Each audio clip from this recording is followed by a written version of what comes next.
So Paul and Silas, they were doing something good. They were preaching the word of God, and in the process of teaching the word of God, they saw this slave girl that was possessed, okay? And they cast out the spirits, the evil spirit from the slave girl. And the owners were upset because they were using the evil spirit to make money, the girl to make money. So let us look at Acts chapter 16, 22 to 25. So that we know that sometimes when we are doing something right, bad things still happen. The bad thing happened to us doesn't necessarily mean we're doing it wrong, because sometimes we judge like, oh.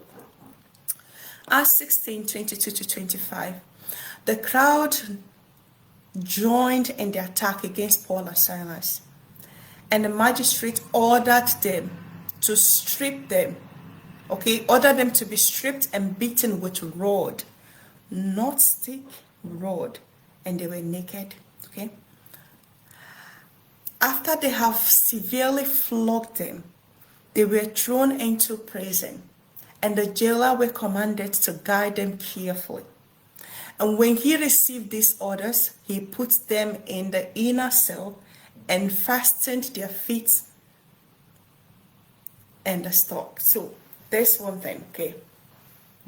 All their clothes were removed, they were beaten with rod. They didn't do anything wrong, right? If they were home with their family, with their families and having a good time, this wouldn't have happened. They were out there to serve God. They were out there to teach God's word, to spread his good news. They were not doing anything wrong, right? And this came to them.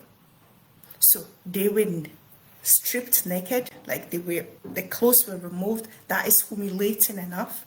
They were beaten with rod. That is horrible. Okay, even beating someone with stick is horrible, let alone rod. And not just that, nobody treated their wound. They were put in prison, and the jailer were instructed that they should guard them securely. And what did he do? He had to bind them and put them in the innermost cell so that they don't escape. Now, if you and I were Paul and Silas, maybe not you, maybe just me, right? I probably wouldn't be praising. I probably wouldn't be saying God, praising and worshiping him. That is them and the rain, right? So, but this is what Paul and Silas did, okay? In verse 25, it says, about midnight, Paul and Silas were praying and singing hymn to God. And the other prisoners were listening to them. So they were not even praising and singing in a low voice, but they were praising and singing hymn to God that other prisoners could hear them. That is amazing, right?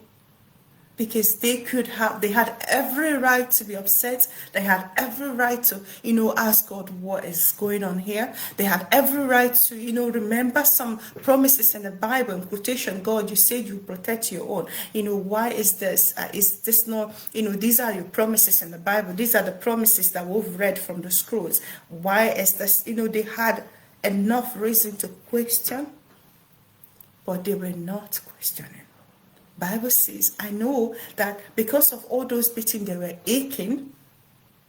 Okay, the beating didn't just go because they are not wood, they were aching, they were in pains. But in the midnight, they were praising God and singing hymns, dancing in the rain.